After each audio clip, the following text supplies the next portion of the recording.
Yeah, absolutely. Up next, we had our first match of the night, which also happened to be our first of two women's / divas matches of the night. Charlotte versus Brie Bella. Charlotte with Becky Lynch and Paige at ringside. Brie Bella with Alicia Fox and Nikki at ringside. Team Bad, that is Naomi, Tamina, and Sasha Banks, are also on commentary. So literally just all 9 of the women from last week are out here doing something. And this was the first time that I noted that commentary feels way too cluttered with 6 people trying to talk at the same time and get some points across. And it just really kind of hurt the experience of the match overall, in my opinion. Well, I enjoyed Team Bad on commentary for no other reason. They seemed to like really shut JBL down. Like I feel Specifically like JBL, Sasha, but yeah, I do agree. Yeah, that part I did enjoy. As far as the match goes, I mean, again, I've always gotten this feeling that Charlotte was going to be the pet project of the Divas division going forward, and I don't say that entirely because of the Flair namesake. I do think that is a part of it, but I think also it's because Charlotte probably has that ideal look that they really want to run away with as a future Divas champion. And yeah, she looked impressive here. I mean, I've never had a problem with Charlotte's work. I mean, I do still believe Sasha's the best of the bunch, but we will get to her later. And yeah, it was a good outing between these two women. And ultimately, at the end of the day, Charlotte does win with the figure 8 after getting some of her signature offense leading up to it, like a big boot that I noticed she started doing, and her spear, which looked beautiful. And yeah, then follows it up with the figure 8. Brie taps out, and yeah, Paige's team gets another victory. So that's 2 in a row. Yeah, absolutely.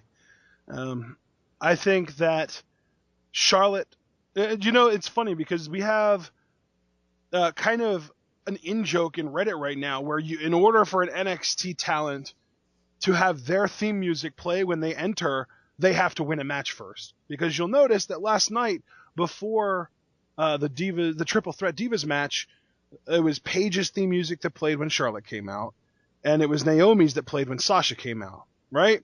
Well, now tonight, Charlotte's music played when she came out for her singles match. Right. And that's because she won last night. And then later on in the night, Sasha Banks came out to Naomi's music, but when she won a match, her music played in the post-match. So I love that the WWE, it's like Xbox achievements, man. You have to actually get a win before your theme music will play. There you go, man. There you go. And Charlotte racked up the win here. And I'm very curious, like, where all of these women are headed for SummerSlam. There have been some theories, kind of floating around. But I love that all of these women are associated with each other. Like if you see one faction, you're bound to see the other two in some capacity, whether as opponents or kind of as observers. I love how closely connected all 9 of these women are. I think it makes for a really intriguing storyline, the kind of storyline that this division has sorely needed, and I'm still incredibly invested. So, well done. Yeah, absolutely. All right. As we said, Charlotte did win this with the figure 8. Brie Bella just tapping out like she can't even handle it right now.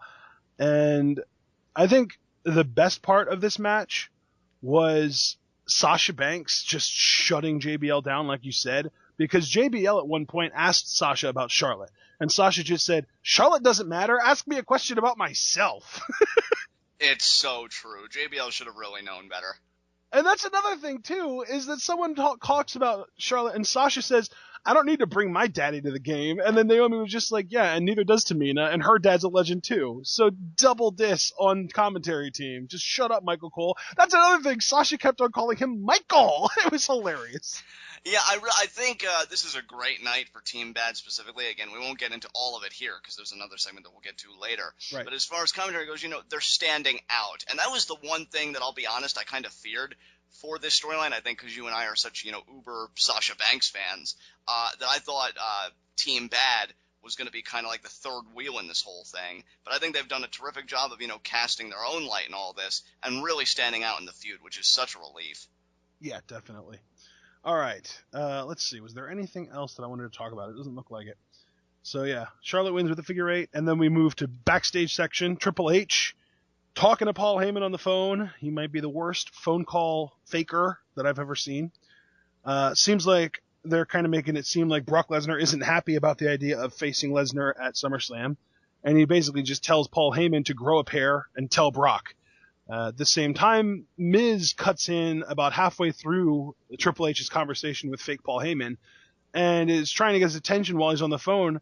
And once Triple H finally finishes, Miz just complains about the Big Show punching him in the face last night because, you know, the Miz, Moneymaker, etc., etc.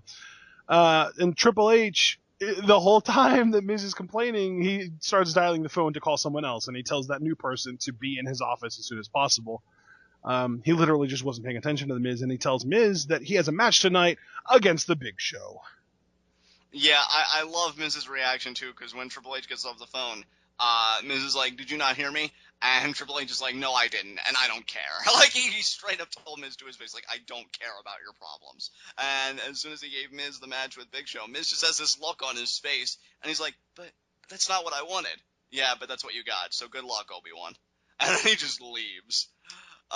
Yeah, really funny segment. I don't normally associate that with The Miz, but him and Triple H actually played off each other really well here. And I thoroughly enjoyed it. I thought it was great. Yeah, absolutely. This was an entertaining backstage segment. Seems like Triple H's comedy game was on point tonight. Absolutely. Yeah, without question. Not so much funny, though. Los Matadores are out in the ring, and they are taking themselves very seriously now because they are basically heels. And they are taking on the primetime players, Darren Young and Titus O'Neil. And, John, I'm going to let you talk about this because I didn't even know what to think when this match was happening. You know, I enjoyed it. I wish that the Los Matadores were Epico and Primo, you know, because they showed how athletic they can be. They show how crisp they can be in the ring because they got some nice offensive maneuvers in this match. Really showed what they were capable of. If only they had a gimmick that could be taken semi-seriously in the tag division.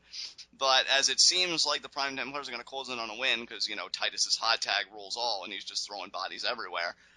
New Day comes out and oh God, I don't know how they phrased it, but they pretty much said that we're not here to complain. They did something that rhymes, but they said we're here to congratulate. And, you know, PTP is totally perplexed. We aren't here to hate? Yeah, that's right. We're not here to hate. We're here to congratulate. And PTP's just looking like, what the hell is this? Yeah. And one of the Matadors from behind gets the backstabber on Titus and was gets it the win. backstabber? I wasn't sure what he did to get the pin. It was the backstabber, yes. Yeah. Oh, okay. And my only mental note, because, you know, Ashton's the studious note taker of the two of us, but sometimes I'll make a mental note of what I want to say on the show, was Xavier Woods. Again, to me, the glue that holds the New Day together, because he's just laughing at the fact that Titus got pinned, and he actually said, the worst! The absolute worst! And they're all just laughing at PTP. I love these guys so much when they're heel. I never want them to be good guys again, ever. They have no right to. Yeah, they're pretty brilliant. Oh God! Well, did you see their Fallout segment like after Battleground? I don't think I did. Well, wait, we're talking New Day, right? Yeah. I don't think I did. No. Dude, they looked like they were in these like track jumpsuits or whatever, kind of like what they were wearing tonight. In fact, exactly, I think what they were wearing tonight. And they were with JoJo, and you know, I mean, you saw the other Fallout segment with JoJo, so you know how awkward that can get. Yeah. And Xavier Woods just looked like he was about to lose his mind. He's like, "Hello, JoJo. It's all right. It's okay that we lost because we're gonna push through because we're positive." Like it just such great delivery. Like he's on the fringe of just like, "I'm gonna lose it. I'm gonna lose it, but I have to clap. I have to keep clapping." Yeah. I love these guys. You know, and it really like. I think that Fallout segment, you know, the match last night and what they did here tonight really solidified for me. Yeah, I would prefer if these guys were on a bit of an uptick and maybe were more involved, but they're still one of the best things going in the WWE. I don't care how many times they lose. You give them a microphone for 3 minutes, they're going to have me in the palm of their hands. They're just that good. Yeah, definitely. No doubt about that. They're awesome. All right, so what came after this, brother? Well, let's see. Up next, we actually went right into the next match, which just also happened to be The Miz versus The Big Show, and this really was nothing. This was basically a squash match. The Big Show dominated.